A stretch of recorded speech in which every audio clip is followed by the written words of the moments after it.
زیادہ مثال تو نہیں دوں گا، چاروں طرف چور آ گئے، کوئی اہل سنت میں دیوبندیت کی صورت میں آ گیا اور کوئی وہابیت کی صورت میں آ گیا، جب تمام طرف چور آ گئے تو بیچ میں میرا تنہا رضا بھی آ گیا۔ اس نے کہا رسول اللہ صلی اللہ علیہ وسلم کے بعد ہندوستان میں خواجہ نے تو خالی مسلمان بنائے، لیکن خواجہ نے مسلمان بنانے کے بعد جو عقیدہ اعلیٰ حضرت نے دیا وہ آج تک کسی نے نہیں دیا۔ لیکن اگر تم سوال کرو گے کیوں، میں تمہیں جواب دوں گا کہ خواجہ ہند نے خالی مسلمان بنایا، کلمہ پڑھایا، لیکن اس میں تو سارے آتے تھے، اس میں تو مکس آگے۔ اس وقت اعلیٰ حضرت عظیم البرکت علیہ الرحمہ نے ہمیں پہچان کروائی، کہا کہ اصلی سنی وہ ہے جس کے سامنے رسول اللہ کا نام لیا جائے وہ مچل جائے۔ اصلی سنی کون ہے؟ اصلی سنی وہ ہے جس کے سامنے رسول کریم صلی اللہ علیہ وسلم کے میلاد کا ذکر کیا جائے وہ مچل جائے۔ اس لیے ہمیں اعلیٰ حضرت کی وقت پر ضرورت پڑتی ہے۔ اور ہم جو زیارتوں پر جاتے ہیں، نمبر 1 ہمارا کام ہے۔ ہمارے کچھ ایسے بھی ہیں کہ جن کی وجہ سے اہل سنت والجماعت بدنام ہو گئی ہے، ان کے لیے لفظ ایک ضروری ہے میری طرف سے کہ آپ جب بھی زیارت پر جاؤ، سب سے پہلے اعلیٰ حضرت عظیم البرکت علیہ الرحمہ نے زیارت پر ایک ہی چادر چڑھانے کو کہا ہے۔ لیکن وہ چادر کیوں؟ ایسے کوئی چادر جائز نہیں ہے، وہ چادر اس لیے کیونکہ اس زیارت کی پتہ چلے کہ یہ کسی عام انسان کی زیارت نہیں ہے، یہ کسی خاص کی ہے، ایک چادر سے اس کا پتہ چلے۔ دوسری بات یہ ہے، اعلیٰ حضرت عظیم البرکت علیہ الرحمہ نے عورتوں کو زیارت پر جانے سے منع فرمایا، حرام فرمایا۔ لیکن لیکن ایک وجہ اور ہے، ایک وجہ یہ ہے کہ ہم جب بازار میں ہماری عورتیں جاتی ہیں تب کوئی سوال نہیں اٹھتا ہے، لیکن زیارتوں پر جاتی ہے سوال کیوں اٹھ جاتا ہے؟ یہ بھی تو وجہ ہے نا۔ ہماری ماں بہن لوگوں کے سامنے دانت سے کرتی ہیں، کس کو کرتی ہیں؟ لوگوں کو اپنا جسم دکھاتی، تب کیوں نے سوال اٹھایا؟ لیکن جب ہماری ماں بہن زیارت پر جاتی ہیں تو تب بھی سوال ہوگا، کہتی ہیں ان کا زیارت پر کیا کام ہے؟ تو مسلک اعلیٰ حضرت عظیم البرکت نے عورتوں کو زیارت پر جانے سے حرام فرمایا۔ نمبر 1 بات یہ ہے، اور جب ہم زیارت پر جائیں گے، ہمارے کچھ لوگ ایسے ہیں کہ زیارت پر جاتے ہی سجدہ کرتے ہیں۔ سجدہ تعظیمی اور سجدہ عبادت دونوں حرام ہیں۔ سجدہ عبادت ہم اللہ تبارک و تعالیٰ کے علاوہ کسی کو کر نہیں سکتے۔ سمجھ آ گیا آپ کو یہ بات؟ اور سجدہ تعظیماً آپ اس کے کسی کو سجدہ کریں گے وہ بھی حرام ہے۔ وہ بھی کیا ہے؟ حرام ہے۔ وہ سجدہ بھی کیا ہے؟ حرام ہے۔ اب ہمارے کچھ بزرگ ہیں بیچارے کہ جنہوں نے کچھ سال مطلب ان دنوں میں علم کم تھا، علم کم ہونے کی وجہ سے آج وہ زیارت میں کچھ لوگ جاتے اہل سنت والجماعت کی وجہ اور جا کر وہاں سجدہ کرتے ہیں، تو اس کی وجہ سے کہتے ہیں کہ یہ اہل سنت والجماعت کے، دیکھو ان کی طرف، یہ ان کی طرف دیکھو، وہ نہیں کہتے ادھر اہل سنت والجماعت کی طرف دیکھو ان بریلویوں کی طرف، یہ قبروں پر جا کر سجدہ کرتے ہیں۔ میں نے کہا کام علم کی وجہ سے کرتے ہوں گے، لیکن جن کو پتا ہے وہ بریلی انکار ہی کرتے ہیں کہ قبروں پر سجدہ نہ تعظیمی جائز ہے نہ عبادت کا سجدہ جائز ہے۔ ٹھیک ہے، دوسری جب زیارتوں پر جائیں گے، اب مانگنا کیا ہے؟ یا تو مانگنا ہے اس کے وسیلے سے، اس کے وسیلے سے جو اللہ کے ولی کے وسیلے سے مانگنا ہے کہ مولا ہماری حاجتوں کو پورا فرما، کیا ہماری حاجتوں کو پورا فرما۔ نمبر 1 اگر یہ طریقہ درست ٹھیک ہے ہمارا، ایسے بھی مانگ سکتے ہیں، ایسے کوئی شرط تو نہیں ہے نا، کیونکہ اس کے وسیلے سے تو مانگنا جائز ہے نا، کیونکہ آقا کریم صلی اللہ علیہ وسلم قبروں پر جانا ہی سنت ہے، لیکن قبروں کے وسیلے سے دعا مانگنا بھی سنت ہے رسول اللہ، کیونکہ رسول کریم صلی اللہ علیہ وسلم جو شہداء احد کی قبر پر جاتے تھے اور وہاں جا کر امت کی بخشش کے لیے ان کے وسیلے سے دعا مانگا کرتے تھے۔ اور حدیث کے ثبوت بندہ کوئی ایسی بات نہیں کر رہا ہوں۔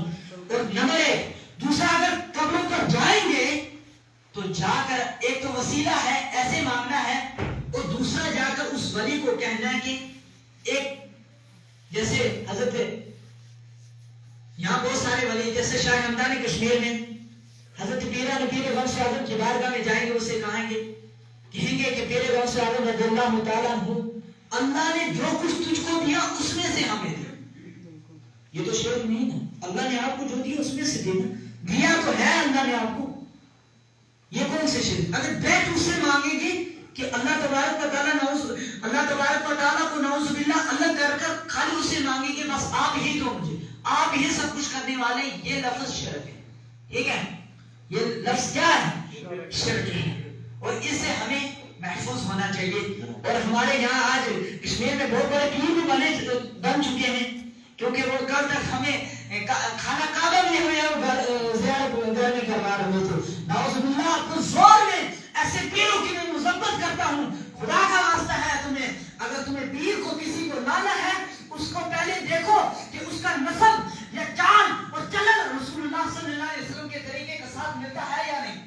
وہ سید ہے یا غیر سید ہے، اس کو دیکھو اس کے چہرے پر داڑھی ہے یا نہیں ہے.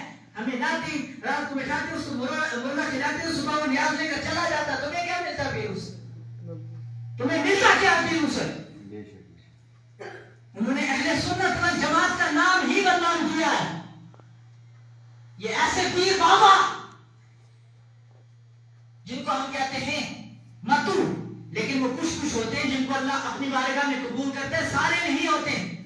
وہ ایک اس میں ممبر رسول پر اس پر ایک ایسا لفظ کہوں گا، مجھے لگ رہا ہے وہ حلال ہی نہیں ہے تو خانہ کعبہ کی زیارت کروا رہا تھا.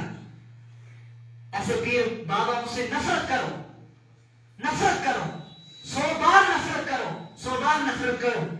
ہم اہل سنت والجماعت سے ہیں، پیروں کو ماننے والے ہیں، لیکن انہی پیروں کو مانو جو شریعت کے احکام پر چلے. انہی پیروں کو مانو کہ جو تمہیں نماز کی تربیت کریں. ورنہ آئیں گے رات ہمارے غریبوں کے گھر میں آئیں گے، آ کر مرغا بھی کھائیں گے، صبح نیاز لے کر بھی چلا جائیں گے، لیکن ہمیں کبھی کوئی اچھی تربیت نہیں کریں گے، ہمیں کوئی اچھی تربیت نہیں کریں گے. پیروں کا یہ کام نہیں ہے خالی تعویذ دینا، لیکن مرشد کا یہ کام بھی ہے سیدھے رستے پر چلانا. ٹھیک ہے، اس کو مرشد کہتے ہیں، اس کو مرشد کامل کہتے ہیں. اس لیے ایسے پیر باباؤں سے پرہیز کریں اور ایسے پیروں سے نفرت کریں. آپ کا ہمارے بھی بہت سارے پیر ہیں، جیسے حضرت میاں بشیر لانگی رحمۃ اللہ تعالیٰ علیہ ہیں، ان کے والد صاحب تھے، ان کی نسب و چلن سے کتنے پیر ہیں جو اللہ کے ولی ہیں، جن کو ہم اللہ کے ولی مانتے ہیں، اور وہ ہیں بھی اللہ کے سچے اور پکے ولی. لیکن ویسے پیروں کو مت مانو جو شریعت کے احکام پر نہ چلے، جن کے چہرے پر داڑھی نہ ہو، اور وہ کم سے کم سید ہو یا پھر سید ہو. اور سید بھی کون؟ جس کا نسب رسول کریم صلی اللہ تعالیٰ علیہ وسلم کے نسب کے ساتھ ملتا ہوں. اور اس لیے ہمیں جاہل پیروں سے پرہیز کرنی چاہیے. بہرحال میں عرض کر رہا تھا کہ شب برات میں اللہ تبارک و تعالیٰ ارشاد فرماتا ہے کہ زانی عورت اور مشرک انسان کے تمام لوگوں کی مغفرت فرماتا ہوں. اور فرماتا ہے، ایک حدیث میں آتا ہے کہ جو ماں باپ کا نافرمان ہوگا، جو ماں باپ کا نافرمان ہوگا، جو ماں باپ کو نہیں مانتا ہوگا، جو ماں باپ کے سامنے زور سے باتیں کرتا ہوگا، تو میرے آقا نے فرمایا کہ شعبان کی 15ویں رات میں بھی اللہ تبارک و تعالیٰ اس کی بخشش نہیں کرے گا. اب اتنا ہی نہیں، میرے آقا کریم صلی اللہ تعالیٰ علیہ وسلم ارشاد فرماتے ہیں کہ 5 رات ایسی ہے کہ جن میں اللہ تبارک و تعالیٰ خیر کے دروازے کھول دیتا ہے کہ جن میں سے ایک رات شعبان کی 15ویں رات شب برات ہے. سبحان اللہ، شب برات ہے. حضرت عائشہ صدیقہ رضی اللہ تعالیٰ عنہا ارشاد فرماتی ہے میں نے اپنے باری کے دن حضور اکرم صلی اللہ تعالیٰ علیہ وسلم کو اپنے حجرے خاص میں نہ پایا. آقا کریم صلی اللہ علیہ وسلم کی 11 ازواج مطہرات تھی. کتنی؟ 11 بیویاں تھی، جن میں سے رسول اکرم صلی اللہ تعالیٰ علیہ وسلم ایک دن ایک کے پاس تشریف لے جاتے تھے، دوسرے دن دوسرے کے پاس. فرماتے حضرت عائشہ صدیقہ رضی اللہ تعالیٰ عنہا آج میری باری تھی، لیکن میرے رسول اکرم صلی اللہ تعالیٰ علیہ وسلم کو اپنے پاس نہیں دیکھا. میرے آقا کریم صلی اللہ تعالیٰ علیہ وسلم کو میں نے جنت البقیع کے اندر مدینہ شریف کے قبرستان جنت البقیع کے اندر دیکھا. جب میرے رسول اکرم صلی اللہ تعالیٰ علیہ وسلم کے پاس تشریف لائی، میں نے فرمایا